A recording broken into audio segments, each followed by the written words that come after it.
Pode começar. Boa noite aos nossos espectadores. Recebemos com muito prazer o presidente Fernando Henrique Cardoso, que dispensa apresentação. Aliás, uma das vantagens de entrevistar o presidente Fernando Henrique é prescindir da apresentação. É um homem que chega aos 90 anos, lúcido e com energia para nos ajudar a entender como o Brasil caminha para retroagir 40 anos em apenas 4 anos. Para entrevistar o presidente, nós temos aqui o Paulo Bahia, que é o nosso cientista político e colunista do Quarentena, escreve sobre política e cidadania, o Bruno Tis, que é o nosso editor executivo, que escreve muito sobre política, e o Nelson Franco Jobim, que é o editor internacional, que acompanha diariamente com seus boletins a pandemia. Essa entrevista foi gravada ontem, a pedido do nosso entrevistado. Eu vou ter a primazia de começar a conversa, presidente. Eu gostaria que o senhor resumisse para a gente a sua impressão de 2 episódios recentes, que é o desfile de blindados, exatamente no mesmo dia em que houve a votação da PEC do voto impresso, que foi derrotada na Câmara, surpreendendo muitos dos aliados do presidente Bolsonaro. Vamos lá. Primeiro, muito obrigado por me chamar para conversar. Eu, como disse há pouco a você diretamente, estou sempre disponível, ainda mais agora, nessa pandemia, né? Segundo, não me faça pergunta difícil, que na minha idade eu não sei responder, fica complicado. Vamos ver a coisa dos blindados que aconteceu no Brasil e tal. Primeiro, eu acho que ele não deve exagerar. Às vezes, não é por nada, é coincidência mesmo. O presidente disse que foi coincidência, é melhor acreditar nele do que ficar aí fazendo especulação, né? Eu não acho que haja clima no Brasil para blindado algum fazer a Câmara tremer. Não tremeu. Votou como tinha que votar e tal, vai continuar votando. Você sabe, eu não sei se sabe, meu pai era general, meu avô era marechal. Então, o negócio de farda, para mim, primeiro, não dá, não é normal, não tem nada de extraordinário. E, segundo lugar, não tenho medo. Eu acho que a gente não tem que... Se nós todos reagirmos com naturalidade, é melhor, né? E no caso do Brasil, nesse momento, é assim. É milhão de épocas que havia ditadura aqui. Aí é diferente. Aí você toca a campainha à noite, você tem medo. Pode chegar, pegar você, botar na cadeia, não sei o quê. Enfim, é desagradável. Nós estamos longe disso, né? E o gostinho da liberdade entrou no povo. O nosso povo é mais bagunçado do que qualquer outra coisa, né? Não acho que seja o caso de eles ficar com receio. Mas é bom reclamar. É bom reclamar, porque se não reclama, eles vão ocupando espaço. A vida política é sempre assim. Quem não grita, quem não chora, não mão, de português vulgar, né? Eu acho que é isso. Então, não prevejo que daí se resolva alguma coisa. Eu não conheço o presidente Bolsonaro, ele não tem nenhuma intenção de estar com ele, mas acho que a gente não deve nem menosprezá-lo, porque chegou lá, teve voto. Isso é importante, não é fácil, né? E segundo, porque é militar. Você juntar essas duas coisas é algo sempre perigoso. Passar de presidente para uma coisa mais autocrática não é mais fácil para alguém que vem de um segmento que já por si respeita a ordem, a disciplina, essa coisa toda. Mas acho que não é o caso de exagerar. Devemos continuar mantendo com tranquilidade as posições que cada um tem e garantir a nossa própria liberdade. Acho que é isso. Não sei se são macacos velhos, vão nessa onda, imagino. Bruno. Não, eu queria, enfim, saudar o presidente aliás, lembrar que o Bolsonaro acho que quis matar o presidente, né? É verdade. Eu era presidente, queria me fuzilar, eu e vários outros. Eu não levei a sério. O cara virou presidente, é um perigo, tem que tomar cuidado. Pois é. Agora, presidente, todo dia tem alguém jogando pedra no Brasil. O Brasil virou uma grande genia, né? Quer dizer, às vezes, quer dizer, quem deveria defender essas pedras também tira o escudo da frente, que talvez seja o caso do procurador-geral, o Congresso querendo mexer na legislação eleitoral de uma maneira obtusa, sem uma discussão ampla, né? Quer dizer, o senhor acha que o Brasil aguenta essa quantidade de pedra? Nós aguentamos tanta coisa, né? Eu infelizmente, nasci em 1931. Só que naquele tempo minha família estava no governo. no poder. Eu tinha um tio-avô que foi ministro da Guerra, um primo meu mais tarde, depois da liberalização de 45, foi ministro da Guerra também. Bem, o Brasil aguenta, já levou muito sacolejão, mas é melhor não brincar. É melhor evitar que se vá por esses caminhos tortuosos.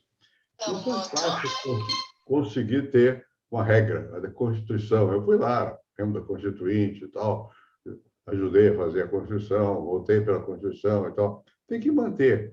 E manter não é fazer bravata, é simplesmente viver de acordo com o que a regra está escrito lá.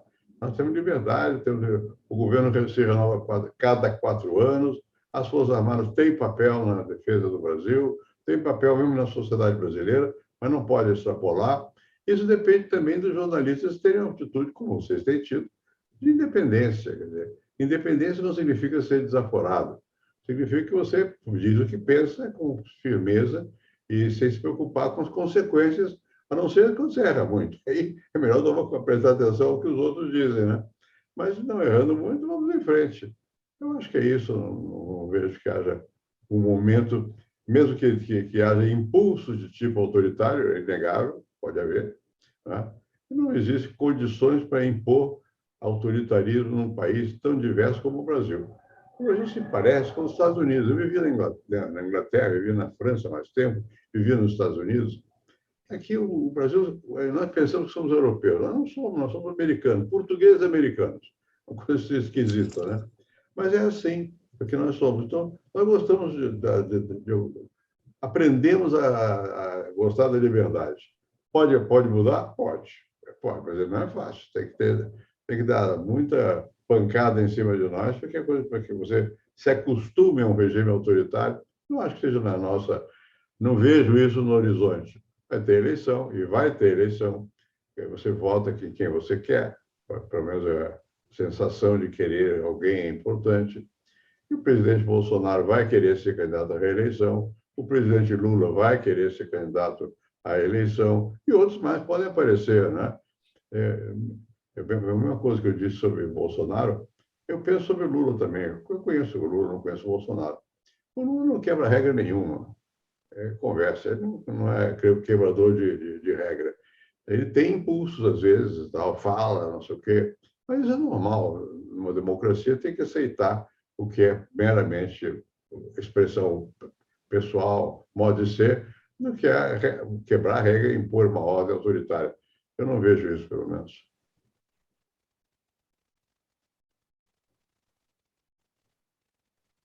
Parou? Qual é a ordem? Qual é a ordem? Porque eu quebrei a ordem, peço desculpas.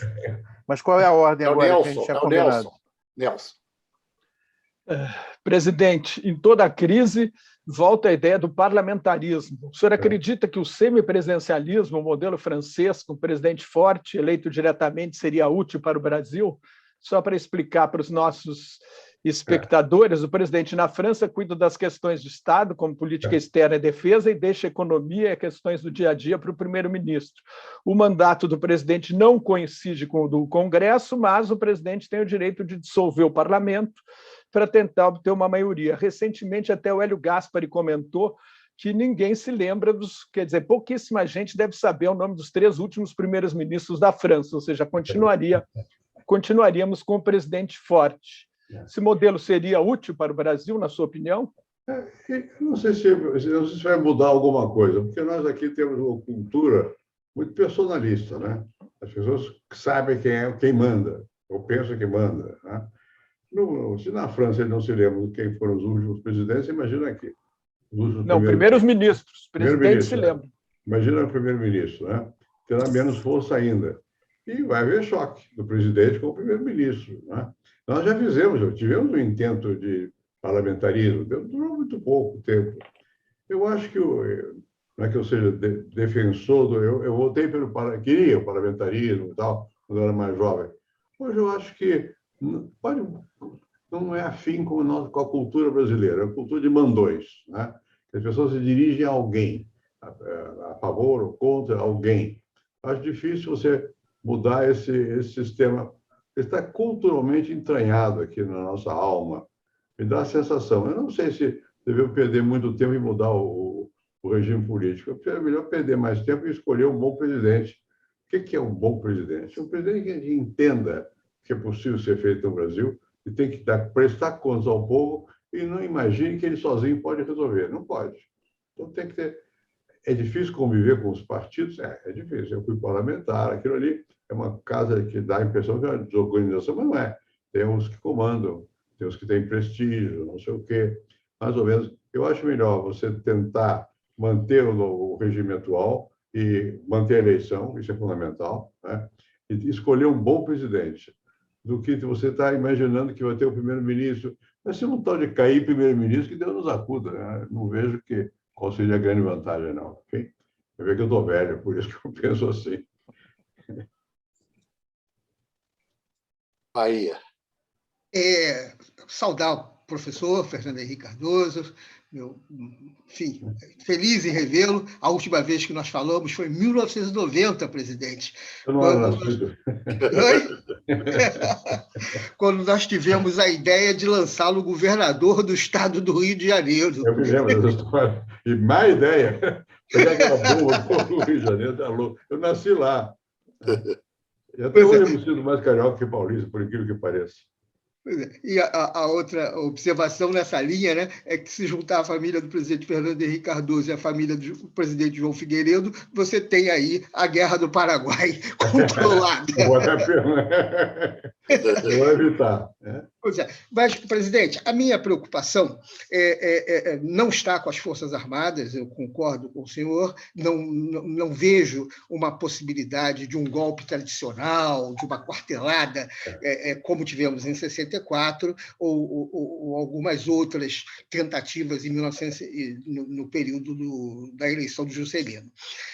Eu tenho uma preocupação, em função dos dados que nós estamos hoje, com uma movimentação das PMs de todo o Brasil. A movimentação das PMs e esse discurso de sublevação das PMs em relação aos governadores. Tem, inclusive, um projeto em andamento na Câmara dos Deputados para que os comandantes da PM fiquem diretamente ligados ao presidente da República. O segundo ponto, vamos para ontem. Eu fiquei muito impressionado com a quantidade de votos a favor do voto impresso, como foi previsto, né? Inclusive o PSDB, dos 32 deputados, 12 votaram contra e 20, de alguma forma, não participaram. Então, a minha pergunta é no sentido de que nós estamos caminhando para uma reforma política que traz novamente a questão do voto majoritário para deputados estaduais, deputados federais e vereadores, o chamado distritão. Como é que o senhor vê esse andamento dessa reforma política sem discussão? Porque a reforma política de 2017 foi bem discutida por todo mundo e eu, particularmente, sou a favor que não se altere o sistema político descrito em 2017 para a eleição de 2022. Eu concordo com essa sua última frase. Eu acho que essa mania que nós temos de estar mudando toda hora as regras não é bom. É melhor que você incuta as regras no sentimento nacional, né? Eu não vejo que você tenha... Eu me lembro do tempo que foi instaurado o parlamentarismo aqui. Durou pouco, porque eu fui membro do Congresso, eu sei como aquilo ali, mais ou menos como é que aquilo funciona e tal. Então, eu acho que é melhor não ter tanta imaginação constitucional, deixar um pouco o tempo para as pessoas se acostumarem a funcionar dentro da regra que está pré-existente. Eu não acho que haja um sentimento do povo brasileiro para mudança nas regras constitucionais. Pode haver sentimentos que perderam, os que desejam intelectualmente aprimorar. Eu não acho, vocês já sabem disso, eu sou professor de ciência política aqui, fora daqui, tudo bem. Mas eu não sou partidário, você tem tanta doutrinação para o bom governo. O bom governo depende muito mais as pessoas se acostumarem a exercer um pouco o poder, ter certo controle e tal. Eu não acho que o nosso sistema, com todos os defeitos que ele possa ter, e sempre poderá, tem sido capaz de absorver as tensões existentes. Por que nós vamos agora querer o voto escrito, não sei o quê? Eu me lembro do tempo do voto escrito. Meu pai foi deputado nesse período. Eu ia para o interior, ninguém sabia nada. O negócio de escrever é muito mais fácil você fazer uma roubalheira do que através das máquinas, né? Então, eu não sou favorável a essas inovações, pseudo-inovações, a meu ver, que nós já tivemos isso no passado. Eu acho que a questão é a cultura política. Você tem que ter um sentimento de que se renove a cada 4 anos, não sei o quê. E quem fala, e no Brasil falam, tem que falar, né? Você que teve vida política no Brasil, você tem que ter desempenho vocal, senão não vai, né? E funcionar de acordo com a tradição. Qual é o problema que nós temos hoje? O nosso presidente não é muito vocal, ele não é de falar. E o Brasil está acostumado a ouvir quem fala, briga, conversa, objetivo, não sei o quê. E isso sente falta, sente um vazio. Então a gente começa a inventar. Vamos arranjar fórmula para fazer. Mas eu acho que é melhor arranjar um presidente que seja mais competente como presidente, tem mais capacidade de desempenhar a função presidencial do que ficar inventando mudança num sistema político, que é muito difícil. A Constituição, o Congresso é muito difícil você aprovar uma lei dessa matéria, porque cada um vai pensar em si. Eu ganho, eu perco. Essa é a regra que vai prevalecer. Eu acho que, em vez de você tentar fazer reforma do sistema todo, é melhor você ter a capacidade de expressar 2, 3 ideias. Não adianta ter muita ideia também. Tem muita ideia, vai para a academia, escreve uma tese complicada, ninguém lê, ninguém entende e tal. Tudo bem. Não, para governar não é isso, não. Você tem que ter rumo. Quando o país sente que tem que ter rumo e sorte, porque a economia está crescendo, tem emprego, não sei o quê, então a coisa vai indo. Quando a economia começa, como agora, a dar sinais de que ela no mundo, não só aqui, que não vai muito bem, o negócio de emprego começa a preocupar, você olha o número de desempregados, dá um certo medo. Então, inventa ideias. Vamos salvar mudando o sistema político. Não, tem que mudar a economia, tem que melhorar a condição de vida da população, né? Eu não sou pessimista por temperamento, mas não é só por temperamento, não. Eu nasci em 1931, há 90 anos. Naquele tempo havia pobreza mesmo, para valer, né? Eu nasci no Rio. O Rio é a cidade mais desenvolvida do Brasil. Vim para São Paulo em 40. Bom, mas hoje tem também, tem bastante. Mas menos do que no passado, proporcionalmente. As coisas não pioraram, melhoraram. Né? Tem que arranjar uma tremenda confusão e falar uma linguagem que o povão não entende. O povão quer renda, quer trabalho, quer estabilidade, quer tomar condução, quer ter uma casa para morar, coisas mais simples, né? Então, eu não sou muito favorável a essa mania de mudar o sistema. Como se eu mudasse alguma coisa. Não vai mudar. Pode até mudar, mas depende muito mais da nossa capacidade de convencer os demais de que eles têm que ir num certo caminho. Isso é de liderança. Pode parecer esquisito um sociólogo falar de liderança, mas você não funciona sem liderança. Não adianta ter estrutura, cabeça. Não, tem que ter quem conduz. Quem que é capaz de expressar um sentimento? Eu estou de acordo, eu vou junto, vamos juntos. Né? E vamos juntos. Quer dizer, se tem quem está no poder. Deixa eu contar um casinho. Todo dia, eu tinha uma assessora de empresa chamada Ana Tavares. Né? Bom, a Ana é fantástica. Ela todo dia, de manhã, ela e o Martins, que era assessor do Sarney, e vinham lá ao Palácio Alvorada, 6, 7, 6:30 da manhã, e nós falávamos com o programa de auditório, o Brasil todo. Ninguém percebe, porque o mundo político não sabe que o presidente da República está ele próprio falando diretamente com o povão. É importante isso. Sentir que tem comando, sentir que tem alguém que está falando, tocando no seu interesse ali, e não está só no jogo parlamentar. Se isso é um sentimento que permite você governar, você imagina você mudar o nosso sistema para ser um sistema puramente parlamentar. Com os partidos, que partidos? Né? Os partidos não mudam. Há 2 ou 3 partidos que têm um pouco mais de consistência, mas em geral não tem essa consistência. Então, eu sou bastante cuidadoso. Cada vez que eu tenho uma ideia, eu tinha um amigo que dizia: eu tenho uma ideia, põe aqui nesse papel, por favor, escreve e põe aqui, não me conte, não. Põe aqui que eu leio depois. Eu acho um pouco assim, menos ideias e mais capacidade de ação. Muito bom, muito bom. Presidente, no dia do seu aniversário, o senhor deu uma bela entrevista para o Jornal Nacional, dia 18 de junho, e afirmou que a gente tem que buscar uma frente ampla na defesa das instituições, da liberdade e da democracia. Achei muito bonita essa sua fala e, sobretudo, a visita que o senhor fez ao Lula, o almoço, né, que o senhor teve com o presidente Lula, num gesto que eu considero de muita generosidade diante do que o senhor sofreu com o PT. O PT foi muito crítico ao senhor, gritou fora FH, né, não chegou a ameaçar de morte como fez o Bolsonaro, mas deu muita dor de cabeça, certamente. Qual foi o gatilho para o senhor tomar essa decisão de se encontrar com o presidente Lula? Veja, a pergunta é boa. Porque eu acho que nós estamos no momento, e como tem muita gente falando isso aqui lá, você mostrar que tem forças capazes de conversar. Mesmo que não seja o mesmo, o mesmo não tem problema nenhum, um fala com o outro, está do mesmo. Não, tem pessoas que pensam desigualmente, mas são civilizados e têm respeito pelas regras, pelas instituições. Eu conheço o Lula há muitos anos.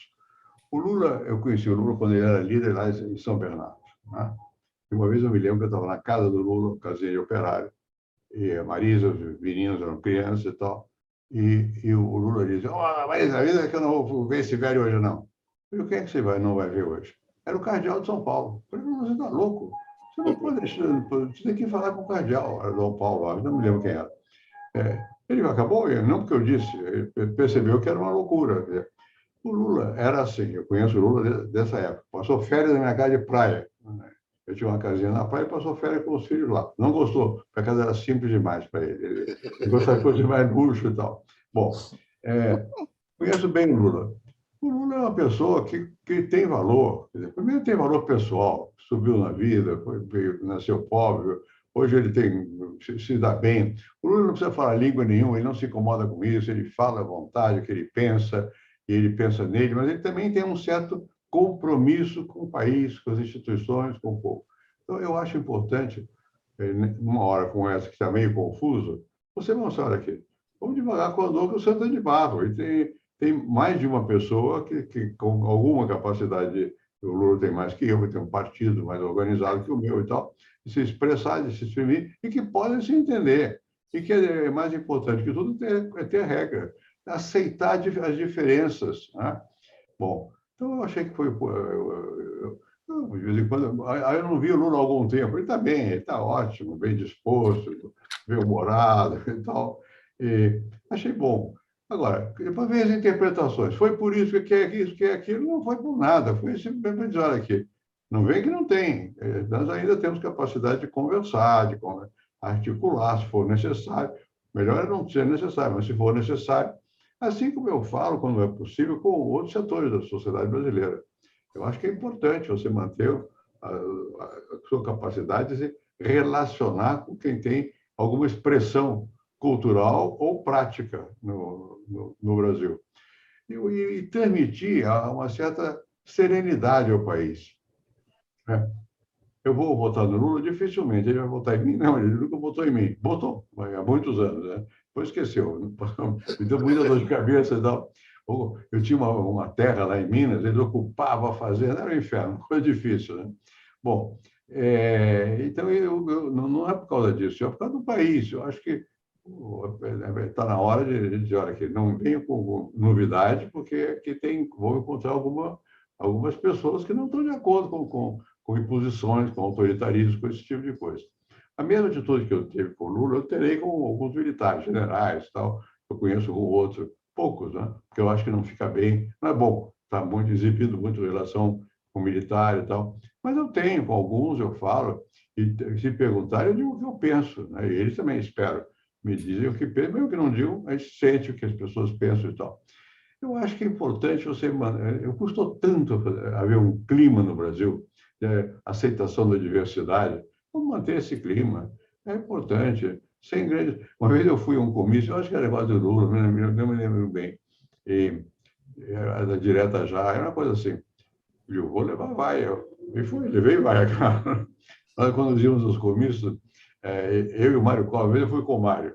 O Mário era mais zangado que eu, mas o Mário era bom, ótimo.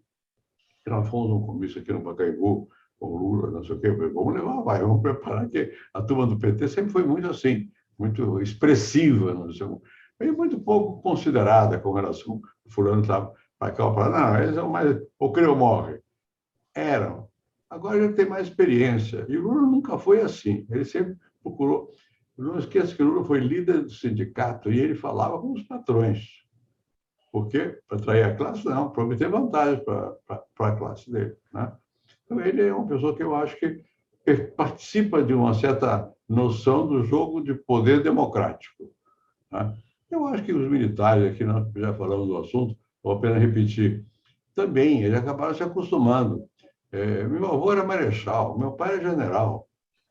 Então, eu tenho noção, eu tenho alguma sensibilidade com essa gente. Eles trabalham, não sei o quê, levantam cedo, vão para lá, cumprem a ordem unida e tal, e alguns pensam. Né? Por que não conversar com os que pensam? Deve conversar.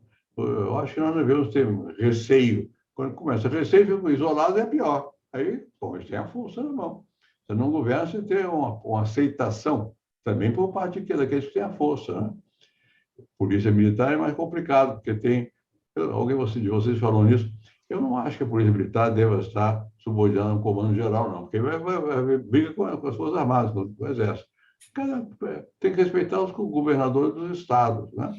Eu acho que é melhor, é mais disperso o poder, eles têm o poder. Na briga, quem sai na frente são eles, quem bate mais são eles. Né? Mas é preciso que haja também essa diversidade.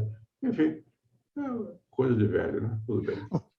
Agora, presidente, o senhor falou, olha, vamos conversar com quem pensa, faz parte do jogo. Agora, o senhor, e com quem não pensa, né? Por exemplo, esse neofascismo, esse fascismo aí, emergente, né? Quer dizer, a paixão faz parte da política, né? Que bom que a paixão faça parte da política, o ódio, em algum momento, como decorrência da paixão. Mas o ódio como combustível, como a gente está vendo aí, quer dizer, o senhor teme que esse grupo fascista, que está fora das regras do campo democrático, né? Quer dizer, que prega a volta do AI-5, que a gente até pode achar que é bravata, que prega a tortura, que defende valores que não são democráticos, eles tenham vindo para ficar e crescer e se expandir, quer dizer. Eu acho que ele deve ter sempre uma certa preocupação.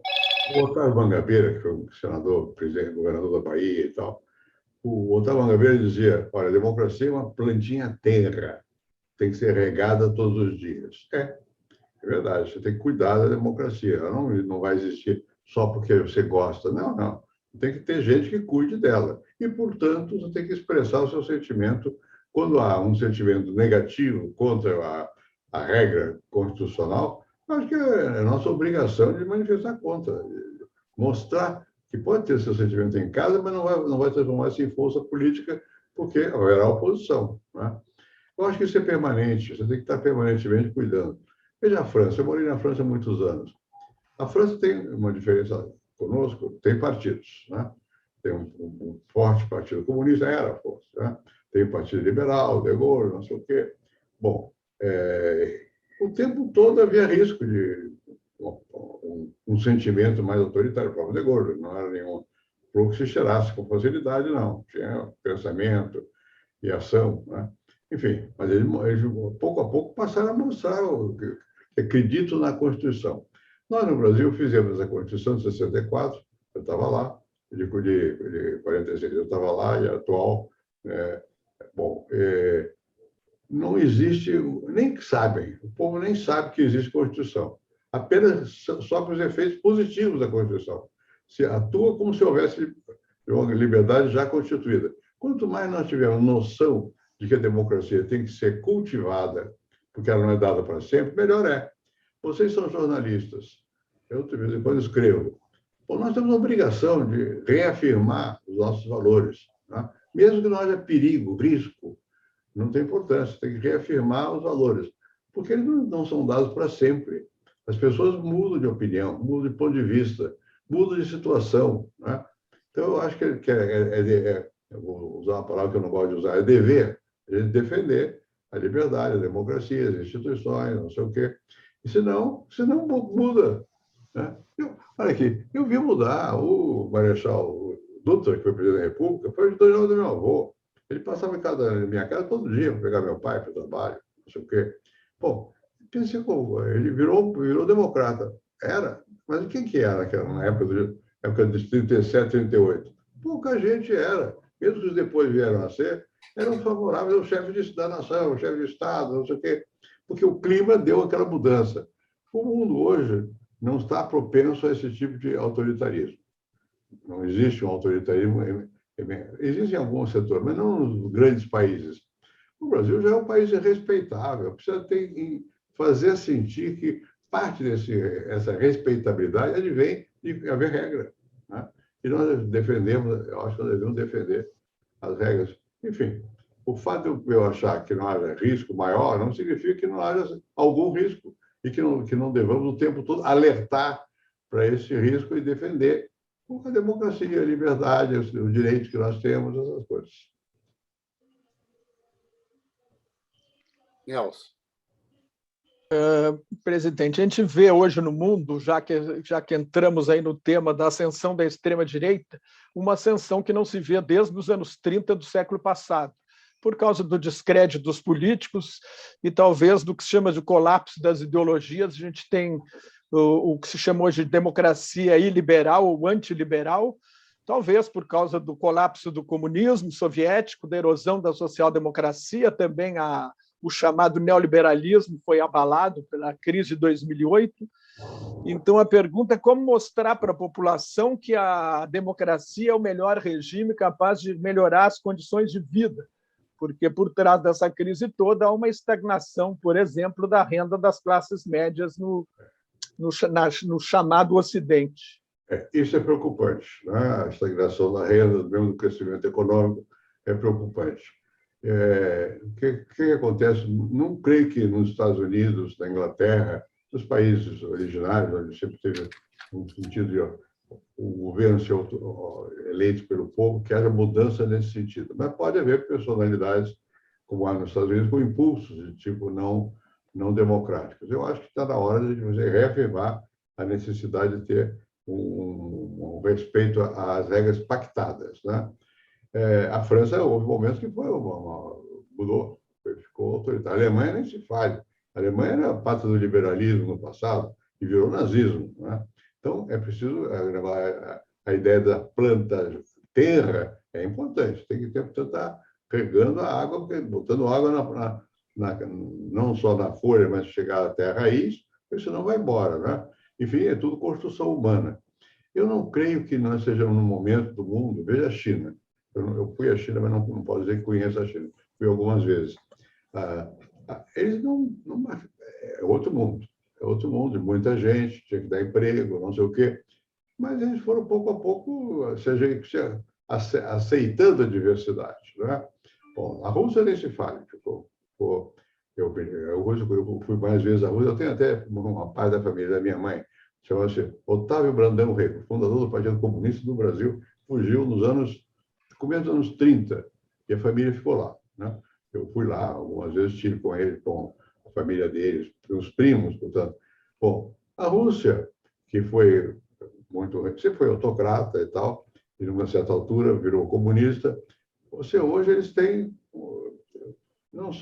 não tem mais um sentimento de que o Estado, ao contrário, eles se passaram a acreditar mais nas pessoas, no mercado, na viabilidade, na mobilidade social, desde que haja mobilidade. Aqui no Brasil, com mais forte razão, quando diminui a mobilidade, complica, porque tem muita gente que não tem onde morar, não é mobilidade para subir na vida, porque não tem onde se abrigar, né? Aqui onde eu estou falando com vocês, da minha janela, eu vejo uma escadaria que mora em Higienópolis, que é uma bairro de classe média, alta. Bom, e já tinha um cara que dorme aqui, eu sei até o nome dele, né? Bom, portanto, tem muita gente. Eu dou um exemplo, onde eu trabalho está cheio de gente na rua, né? Então, isso é preocupante. No Brasil, é preocupante. Você tem uma situação de relativa estagnação, a falta de sentimento que eu não vou, mas meu filho vai. Isso melhorou muito. Houve época em que, na época dos meus avós, a classe dominante era fechada, depois foi se abrindo, né? E o que o Getúlio ficou? Porque o Getúlio simbolizou a abertura.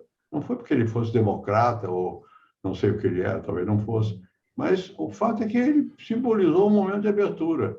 Toda vez que você tem dificuldade na economia, tem que olhar com atenção.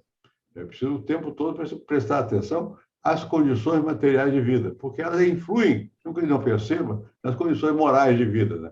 Existência, liberdade, essa coisa toda. Então, aqui no Brasil, nós temos que prestar atenção a isso, mas não creio que exista um risco por causa de ideias. O risco é da situação, que não é favorável para todo mundo. Nós estamos em casa, tem livro na casa de vocês, tem livro aqui na minha casa, mas é outra coisa. É uma classe média ascendente, é outra coisa. Não é assim, povo. Né? Houve um momento em que teve muita migração. São Paulo, quando veio para São Paulo em 1940. Bom, todo dia chegava comboio de gente aqui em São Paulo. Ia para o Brás, não sei o quê, ficava no pensão, ia para o interior, não sei o quê. Isso foi empregado, houve um crescimento por causa da guerra. A guerra deu muita industrialização, cresceu e tal. Nós temos que manter. Os Estados Unidos viraram o que são. Por quê? Porque os Estados Unidos foi capaz de ter motor do mundo. Nós não somos motor do mundo, mas nós temos alguma capacidade de funcionar. Tem que fazer funcionar. Né? E tem que prestar sempre atenção às chamadas políticas sociais. Uma democracia estabelecida pode não ligar para isso. Aqui, não. Aqui você tem que ligar, porque tem muita gente que não tem alternativa. Tem que ter escola pública, tem que ter hospital público, tem que ter emprego, tem que ter essas coisas que são básicas. Né? Não é só liberdade. Liberdade é muito bom para nós. Nós não vivemos sem liberdade. O povo precisa de pão, precisa de casa, precisa de trabalho. Né? E, então, eu acho que essas coisas, quem está lá em cima tem que prestar atenção. Não é fácil. Não é fácil que você, quando está no poder, os que vêm falar com você, vêm te elogiar, porque tem interesse, não sei o quê, querem alguma coisa. Eu, quando estava lá na presidência, eu ouvia sempre que eu podia, o cara que tomava conta da piscina do Palácio da Alvorada, o piscineiro. E uma das várias empregadas que tinha por lá, um dos vários ajudantes, soldados que trabalhavam lá. Por quê? Porque eram pessoas que falavam, você consegue tocar, consegue... Até falar custa muito, porque você é tão distante, você é autoridade, não sei o quê. Se você assumir que é isso mesmo, acabou. Você tem que buscar entender. E tem que ouvir. Né? Tinha um deles que dizia, o negócio está ruim. O que é bom. Dizer ao presidente da República que as coisas vão mal, quem vai lá no palácio vai dizer que está tudo bem.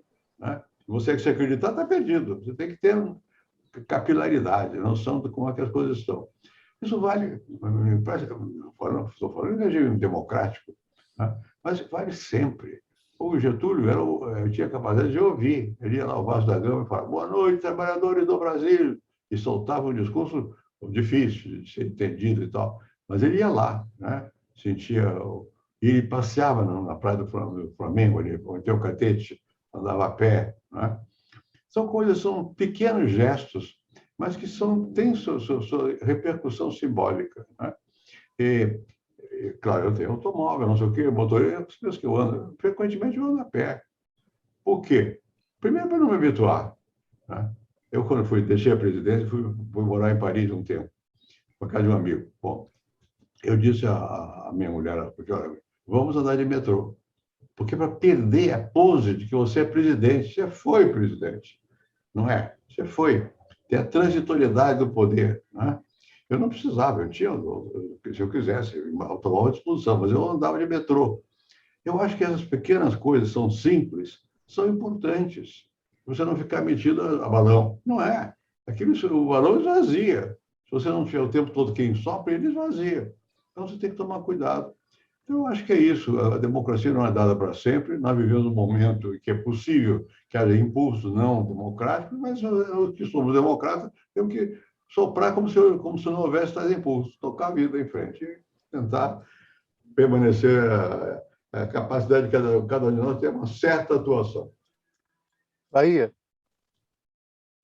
Professor, deixa eu fazer uma provocação dentro da nossa área. Nós vivemos uma sociedade consolidada já a partir da Revolução 4.0, da automação, da cibernética, da inteligência artificial, e que a questão do emprego, eu não concordo com a expressão precarização do emprego. Nós temos uma nova noção de emprego. Portanto, dentro dessa nova noção de emprego, qual é a pauta que deve mobilizar a eleição de 2022? Cada eleição tem uma pauta específica. Nessa próxima eleição, nós temos que pensar na questão das pessoas terem pão, como o senhor falou, ao mesmo tempo, que tipo de ocupação essas pessoas vão ter.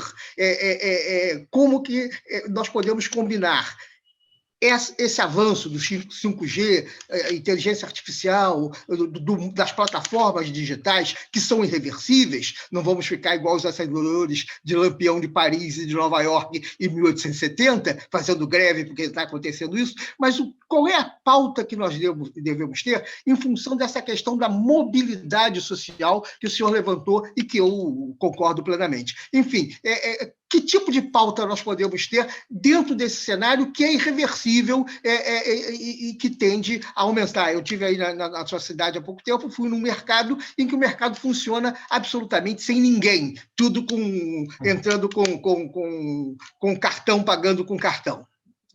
Nem com cartão, com QR Code do celular. Celular, né? Bom, vamos lá. Você disse várias verdades. Primeiro que essa tecnologia nova veio para ficar. Né? Ou você aprende a usá-la ou você fica fora. Né? Pensa que é fácil? Para a minha idade não é fácil, não. Usar o computador para fazer pagamento. Você tem que aprender. Né? Bom, e a nossa base é tecnológica. Eu, como eu disse aqui a vocês, eu vivia nos Estados Unidos, onde isso era muito mais avançado. Né? No começo foi difícil você viver sem empregado, para começar por aí. Né? Nós estamos acostumados, pelo menos a minha camada, a viver com empregado. Lá não, cada um cuida de si. E uma vez eu estava num carro, eu ia eu morava em São Francisco, em Berkeley, e eu ia para a faculdade, e parei o carro no lugar, veio uma mulher lá, eu vou chamar um guarda, eu vou prendê-lo. Não, por quê? Porque eu parei no lugar errado. Ela se achava empoderada o suficiente para impedir tal... Eu parei porque eu era ignorante, não sabia que coisa. Quer dizer, a noção de que você tem deveres e direitos está imbuída lá. Aqui, menos. Sempre me impressionou muito aqui em São Paulo, quando eu era mais jovem, eu morava nas Perdizes, que termina na Avenida Água Branca. A Avenida Água Branca tem uma fábrica Matarazzo. E ali, na hora do almoço, ficavam os trabalhadores comendo o seu lanche.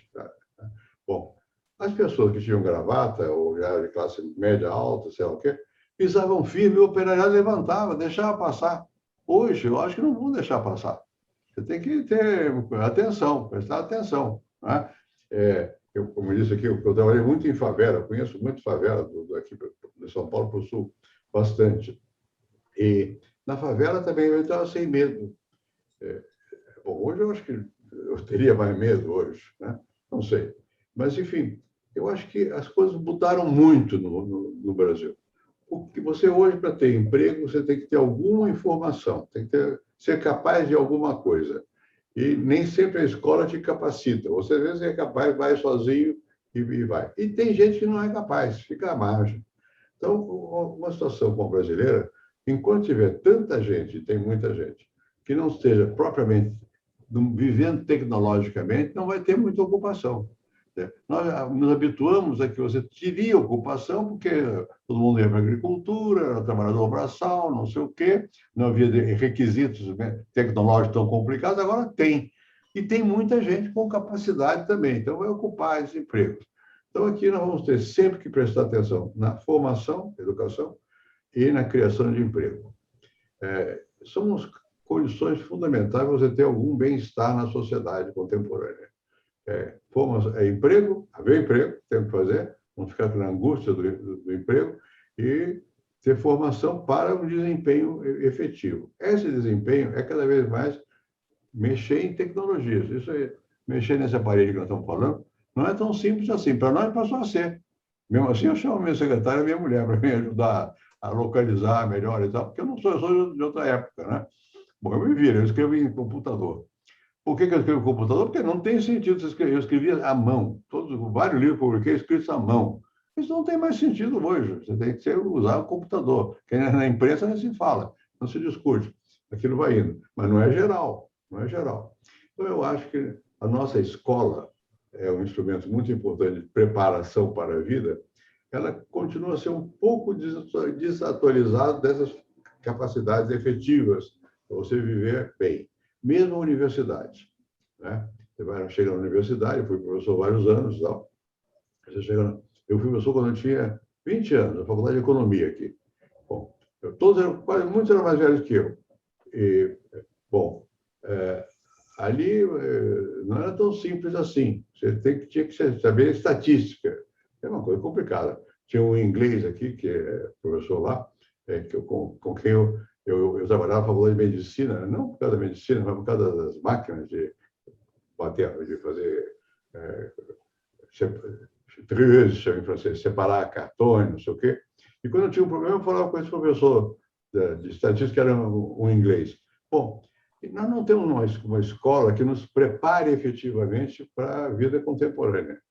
Tem algumas, mas isso vai ter influência no futuro, porque os que passarem por essas escolas vão ser mais competentes para viver a vida cotidiana. Uma boa parte não vai ser capaz. Então, o Brasil não é um país fácil, é um país difícil.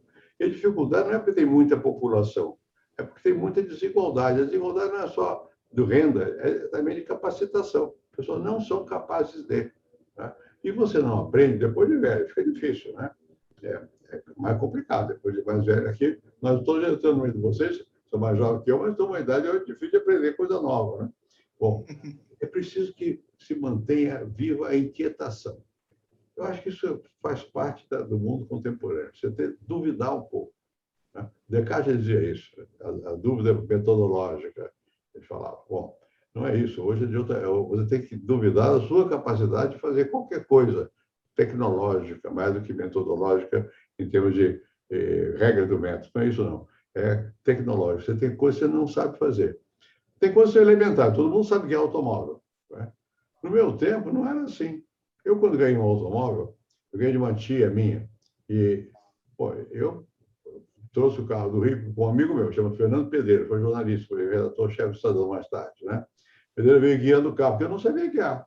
Eu tinha, sei lá, 20 anos, 19 anos, coisa assim. Bom, hoje em dia, cada vez mais você tem que ter certas técnicas que são simples para nós, mas não são tão simples assim. Automóvel todo mundo sabe guiar e tal, mas computador é um problema para quem não sabe mexer nele, né? E tem que saber. Né? Eu dirijo uma fundação lá com meus papéis e tal. Eu não sei como é que vai aquilo. Deve ir, porque quem manda lá não sou eu, o Sérgio Falso, que é filho de um amigo meu e é mais competente que eu para as coisas contemporâneas. Eu tenho que entender que o mundo muda e você tem que tentar ter curiosidade. Eu já disse, vou apenas repetir. A curiosidade é mais importante que tudo, do que a inteligência. Se você não tiver dúvida, está perdido. Você tem que ter como é que é. Tem que ser curioso, querer aprender alguma coisa. Isso não é só numa fase da vida, não. É a vida toda. Se você tem numa fase só, você ficou feliz e morreu naquilo ali. A vida toda você tem que estar tentando entender o que acontece. Não é? Tem que ter curiosidade. A inteligência ajuda, porque você tem inteligência, você entende mais facilmente. Ou não, entende mais facilmente, suponho. Bom, mas é muito importante manter esse espírito aberto, de curiosidade. O que a escola tem que fazer? É despertar a curiosidade. Você não vai ensinar tudo a ninguém. Né? Vai ensinar latim. Eu estudei latim, porque no meu tempo tinha que ter latim. Eu sei latim sem nada. Eu posso entender modos e rebus, mas não sei latim. Né? Agora, não é isso, é aprender a pensar. O mais importante é aprender a viver, a pensar. A nossa escola ensina técnica, às vezes, é necessário. Mas, além da técnica, tem que aprender a viver. Tem que ser capaz de entender o mundo que você está e tal, saber que você não pode tudo, pode alguma coisa para fazer, você tem que convencer o outro. O que quer dizer convencer etimologicamente? Convencer, vencer conjunto, vencer com o outro. Não é você não é ensinar, é estar de acordo, não sei o quê. Enfim, eu acho que nós temos muito que fazer aqui no Brasil ainda, não só no Brasil. Né? Eu tive a sorte, como eu disse aqui, de ser levado para o exterior, vivi no Chile, vivi na França, vivi na Inglaterra, vivi nos Estados Unidos, e ver a diferença que há de cabeça das pessoas, e com culturas, como se diz hoje, diferentes, você consegue fazer coisas boas. Né? Eu não conheço suficientemente a China, conheço a China. Eles não pensam como nós, eles raciocinam de outra maneira, mas eles raciocinam, chegam lá. Né?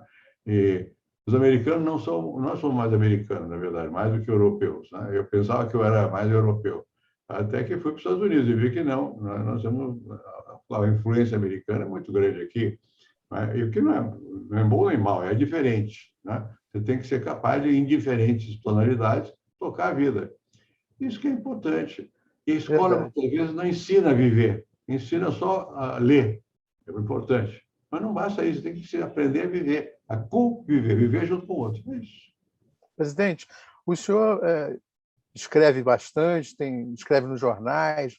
No meio da pandemia, lançou um livro muito bom, que eu recomendo, um intelectual na política, um livro de memórias, e, que eu saiba, é o único presidente que fez 4 volumes com diários seus, né? Ou seja, aparentemente, o senhor busca uma transparência da sua vida pública. Até quando e em que área do seu governo e da sua vida vai ser mantido o sigilo, como muita gente agora está mantendo sigilo aí por 100 anos, o Exército, em alguns casos, está decretando sigilo por 100 anos. Eu queria saber, a minha curiosidade, falando em curiosidade, qual é a área do seu governo, o senhor foi eleito 2 vezes, que está sendo mantido algum sigilo? Eu não sei se está sendo mantido sempre tem algum. Relações internacionais requer algum sigilo. Você não pode deixar transparecer tudo que você sabe, que você acha, que você pensa, né? Essa é uma área delicada que você tem que pensar. As Forças Armadas também, um pouco menos, um pouco mais fácil de você entender, de você transformar, explicar ao povo do que se trata. Agora, eu acho que nas relações internacionais você tem que ter um pouco mais de cuidado, porque, sem querer, ofende os outros, né? E no Brasil, então, nós pensamos que somos maiores. Nós não somos maiores, né? Mas nós temos a pretensão, muitas vezes, de olhar por cima. Isso é nada pior do que isso, né? E eu acho que isso é importante. Eu não sou pessoa de grandes sigilos, né? Por isso escrevi esse volume sobre de memórias e tal. Eu me arrependo de não ter mais tomado nota das coisas, né? Para escrever depois de eleger a presidência e tal. Mas procuro. Esse último livro que eu escrevi tem muita coisa que é de memória, né? Eu não tenho muita preocupação. E também não tenho muita preocupação porque não tem muito o que esconder. O que fez, o que tem, o que não tem, como é que tem. Não tenho essa preocupação dominante de obscurecer uma parte da vida para poder brilhar noutra. Não. Você pode ser aberto. Mas, de quanto mais for possível ser transparente, é melhor. Depende do quê? Na relação pessoal, eu sou muito fechado. De quem eu gosto, que eu não gosto, por que eu gosto, por que eu não gosto. Eu sou fechado, eu me dou bem com todo mundo, isso é outra coisa. Você se dá bem. Outra coisa é você gostar, né? E é curioso, porque você gosta de pessoas, não porque é igual a você, às vezes pode ser muito diferente. E você gosta, aprende com elas e tal. Isso varia. Eu tive quem mais me influenciou foi minha avó e minha mãe, mulheres, né? É curioso. O senhor diz isso no livro. Pois é, mas é verdade. A minha avó, que era mandona, o marido dela foi marechal, general, não sei o quê. A irmã dela, casada com outro general, foi ministro da guerra. Então, eram todos mandonas. Quando as duas se juntavam, era um inferno. Vinha paulada, vinha pauleira firme aí. Bom, então eu aprendi a respeitar essas coisas, a entender melhor como é que as pessoas são. Acho que você não precisa ficar intimidado com o outro só porque o outro é mais reservado, tá? Eu sou aberto, aparentemente. Nas coisas realmente minhas, eu não sou. Ninguém sabe realmente o que eu sinto. É difícil saber. Minha mulher deve saber, né? Mas fora disso é difícil. Meus filhos, eventualmente, né? Mas é difícil. Há outros que são mais abertos. Tem necessidade de abrir o jogo, né? Eu sou mais enfim, fechado, mais autônomo para mim mesmo. Agora, na política, eu não tenho. Enfim, depende, né? Tem coisas que são. Você sabe como é isso? A vida é feita de áreas que são reservadas, áreas que são mais abertas. Eu acho que é bom que você não tenha muito o que esconder. Da polícia, eu não tenho nada para esconder. Da vida econômica, também não. Quer dizer, pode vasculhar e tal. Não tem importância. Eu sei a origem, por que eu tenho, o que eu tenho, o que eu não tenho. Não me preocupo com esse. De vez em quando saem boatos de todo tipo. Eu não ligo, porque, enfim, faz parte da vida, né? Também você não vai ficar aborrecido por causa de um boato e tal. Agora, uma coisa eu tenho, talvez, convicção. Eu não aproveitei, para mim, nada. Ser presidente, ser ministro, nada. Qual é a vantagem para quem quer levar uma vida boa? É que você sabe o que vai acontecer, sabe antes, né? Mas não pode se meter, não deve se meter, não deve tirar proveito para si mesmo, né? Nem coisa nenhuma. E eu nunca fui pessoa de ambições pecuniárias. Eu tenho o suficiente para viver comodamente, né? Mas eu nunca fui metido a negócio, eu nunca tenha ojerido. Pelo contrário, pode ter muitos amigos que têm negócio, banco e coisa que valha. Mas eu não tenho esse jeito, não é meu estilo. Eu prefiro ler um livro do que ganhar um dinheirinho.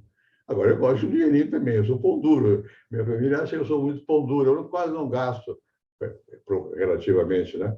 Eu não tenho hábitos de luxo, não tenho essa coisa.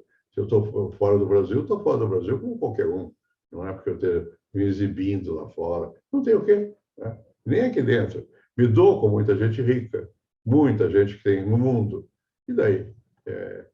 Isso não me contamina no que eu gosto de fazer. Eu gosto de ler, eu gosto de escrever, eu gosto de conversar, eu gosto de coisas simples, né? E cada um é de um jeito, sei lá. Estou falando muito de mim. Não, que isso. Presidente, que bom. Eu acho que o senhor se traiu, o senhor falou que assim, não tinha nada na presidência que o motivasse especialmente. Assim, eu acho que a piscina, né? O senhor até citou. Eu gostava. O senhor citou que o seu interlocutor frequente, o piscineiro, né? A piscina era boa, eu gostava. Não, ser presidente é bom, você tem muita coisa, tem muita dor de cabeça. Tem um problema complicado. Eu gosto de dormir 8 horas por noite, até hoje, né? Bom, eu durmo.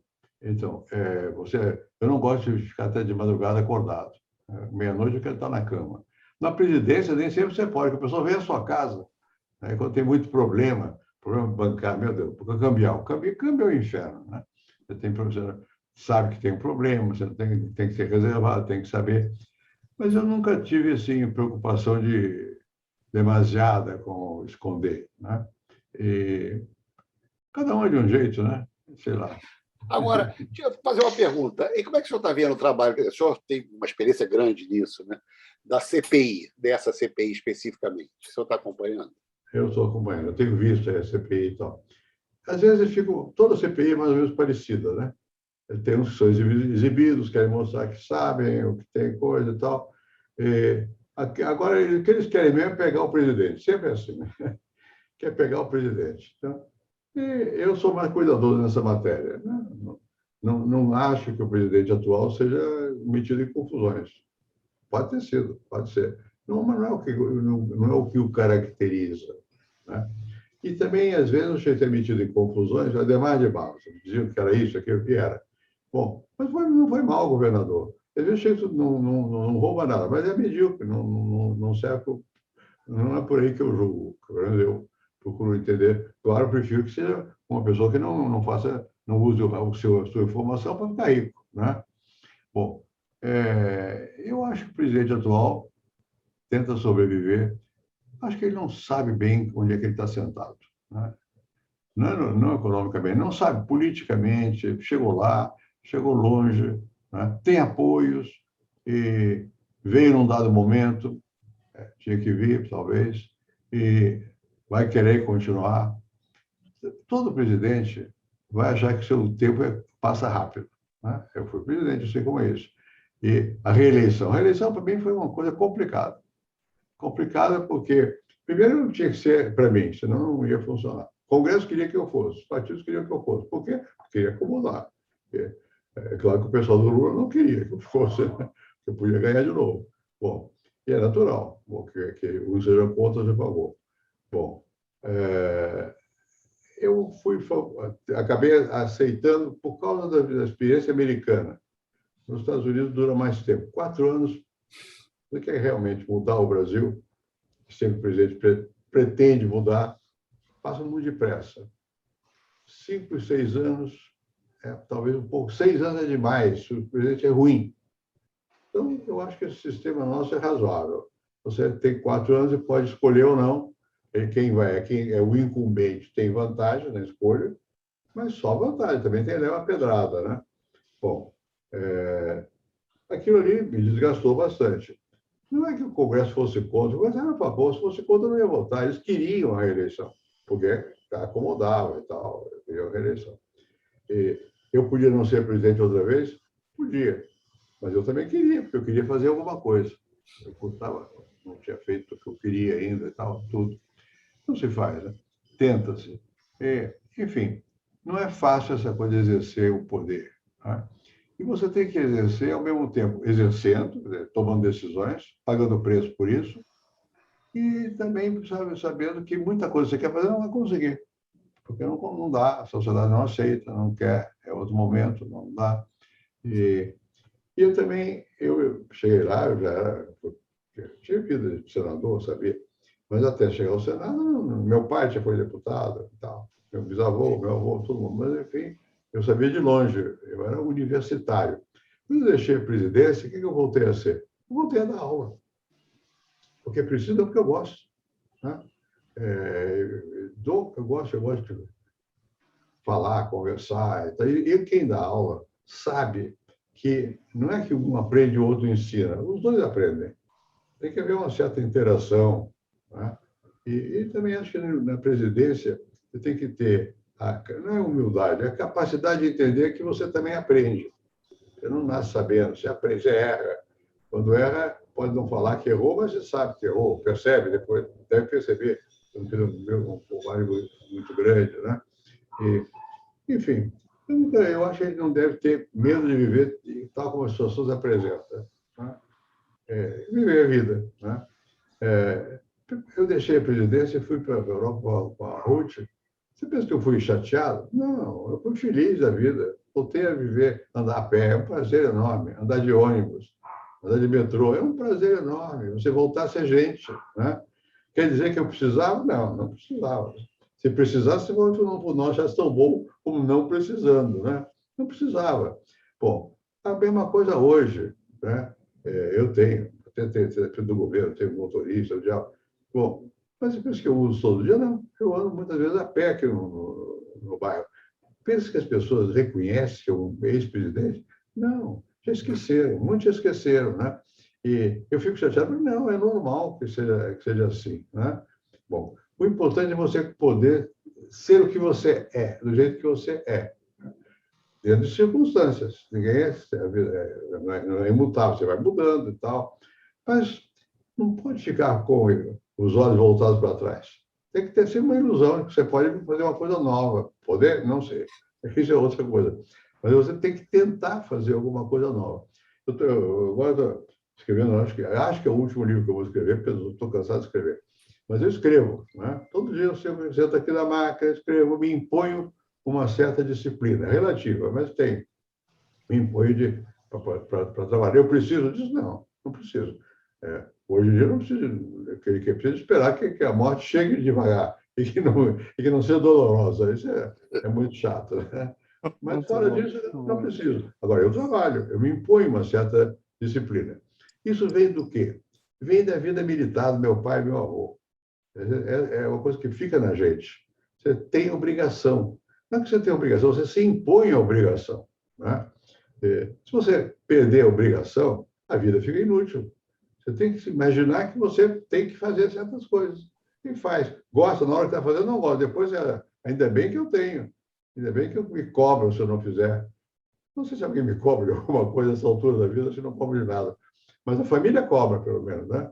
E você tem que dar uma certa atenção.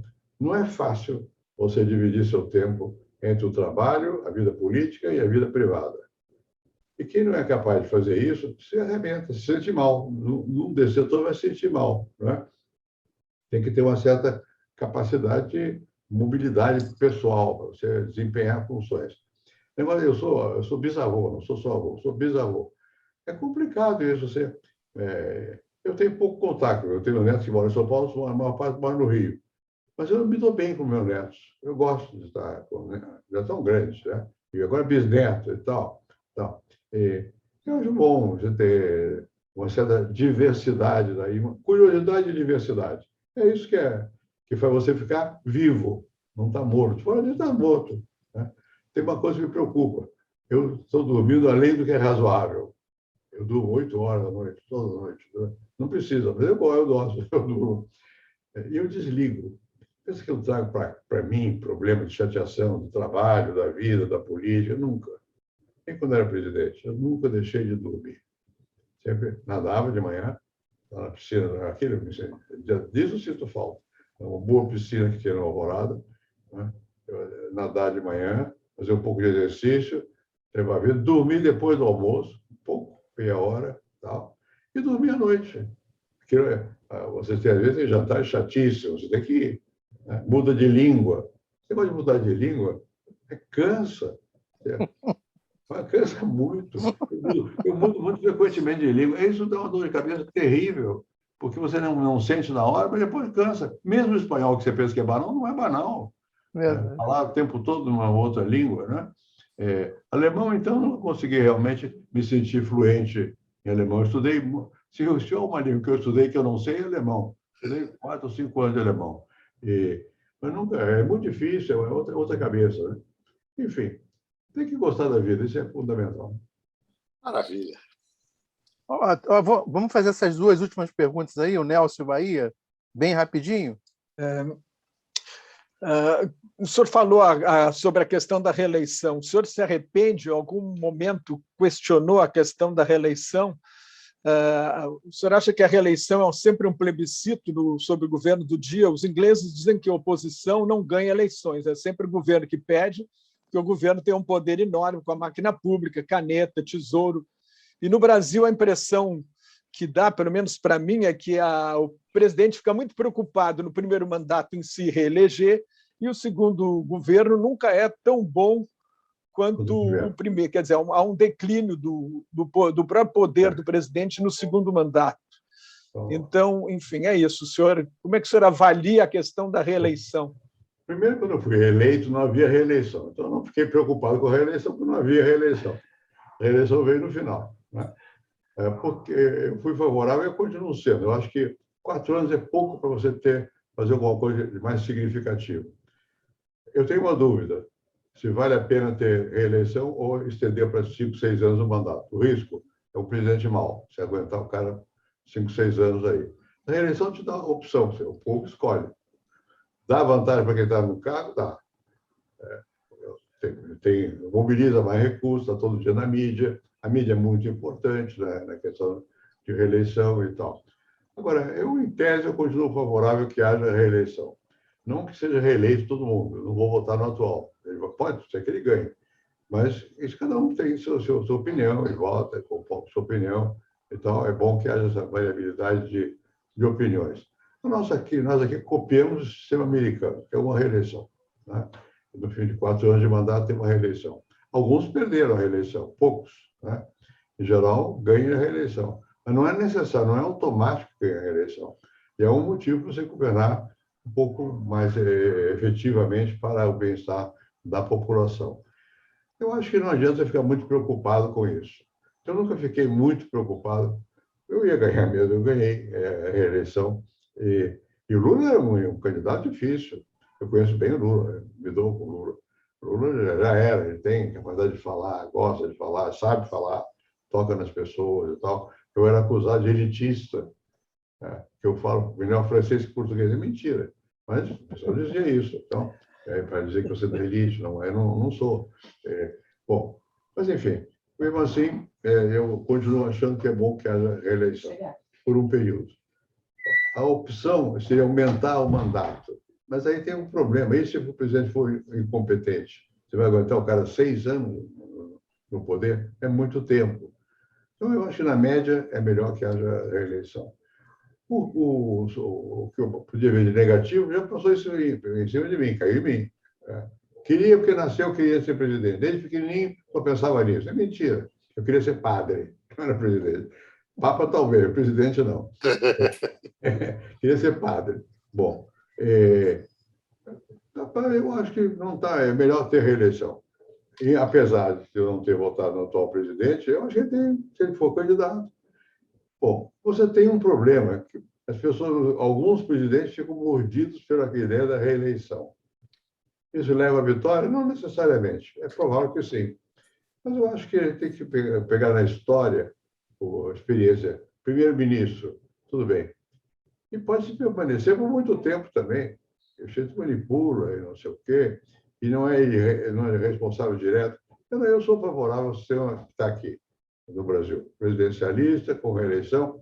Não o sistema partidário. Os americanos conseguiram ter 2 partidos com mais substância, um mais liberal, outro mais conservador. Aqui é uma mixórdia, né? Os partidos aderem ao governo, no Congresso então, aderem mesmo, né? Você formar a maioria não é difícil, tem muito da cá, toma lá, né? Você pode não gostar do sistema, mas se você não for capaz de usar o sistema, você fica isolado, vai ter que ter ceder algum poder. É mal isso? Para quem está executando, é mal. Para o país, todo mundo se sinta mais ou menos contente, forma uma maioria. Contente. Aguenta. 4 anos. Depois você precisa formar o cara, tira, muda. Enfim, como eu disse aqui, eu dou mais importância à cultura política do que às instituições políticas. Tá?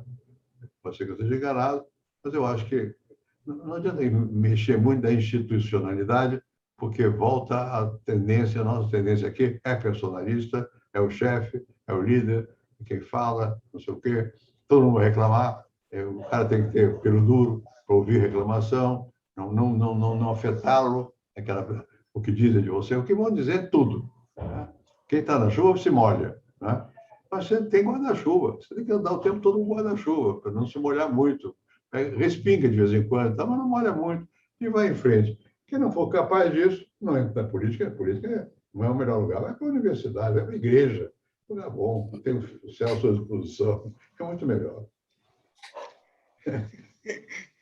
Presidente, professor, rapidinho, eu sei que o tema é complicado, o senhor escreveu sobre isso, sobre a escravidão, no escravismo no Rio Grande do Sul. Enfim, como é que o senhor vê a questão do racismo no Brasil hoje e como desdobrar o enfrentamento da questão do racismo e da intolerância religiosa? Veja, nós no Brasil vivemos com a ilusão de que não há racismo, mas há. Né? O Rio Grande do Sul, que eu estudei mais, o Santa Catarina, Paraná, o Sul. Por que eu estudei o Sul? Porque é onde menos se sabia o que acontecia e tal. E você tinha exemplos de pessoas negras que sobem na vida. Mas isso é prova de que tem racismo. Não é prova de que não tem racismo. Ao contrário. Tem pessoas que, apesar de existir o racismo, conseguem furar aquela barreira. Eu acho que é importante reconhecer e lutar contra. Né? Lutar contra efetivamente. Quer dizer, eu venho de uma família tradicional e tal, mas meu pai era... Por exemplo, eu tinha uma babá, assim chamava-se Alzira. Nós chamamos de Zizi. Era filha de um escravo do meu bisavô, com não sei o que era o pai. Bom, ela almoçava na mesa conosco. Almoçava na casa do meu pai, não na casa da minha avó. Minha avó era mais senhorial. Meu pai, não. Almoçava na mesa. Quer dizer, então, eu acho que você tem que tratar as pessoas bem, independentemente de qualquer situação. Cumprimentar, tratar bem, com civilidade. A cor, para mim, não chega a abalar, mas nunca chegou, não é porque eu sou intelectual, porque eu escrevi sobre negro, não. Nunca chegou a abalar por causa de formação mesmo familiar. Mais ou menos. Né? Tem pessoas da minha família que são bastante irracíveis nessa matéria. Eu acho que o Brasil tem... Eu vivia nos Estados Unidos. Lá você tem a vantagem de que ou os negros lutavam ou estavam embaixo. Aqui não precisa lutar, fingir que é branco. E sobe. Né? Bom, chegou um ponto que não é só isso. Tem muita gente que é discriminada.